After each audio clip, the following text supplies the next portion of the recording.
नमस्कार दोस्तों बात करते हैं पावर स्टार पवन सिंह के बारे में। दोस्तों पावर स्टार पवन सिंह का मेरे पास एक ऐसा वीडियो है ना, जब आप वीडियो देखिएगा तब बोलेगा ऐसा कुछ भी करते थे हमारे पावर स्टार पवन सिंह जी।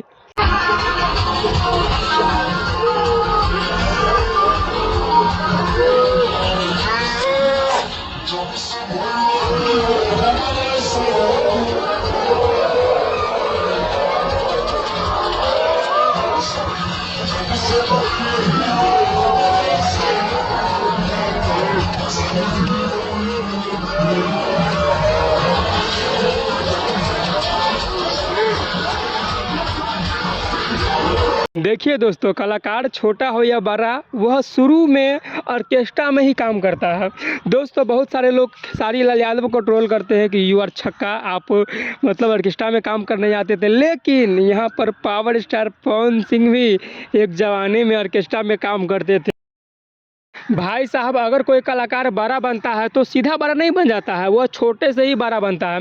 और दोस्तों बहुत सारे लोग खेसारी लाल यादव को ट्रोल कर रहे थे कि आप साड़ी पहन के नाच करते हैं, आप ऑर्केस्ट्रा में नाच करते थे, लेकिन वहाँ पर पावर स्टार पवन सिंह भी उसी तरह से नाचते थे, उसी तरह से गाते थे जिस तरीके से खेसारी लाल यादव नाचते थे।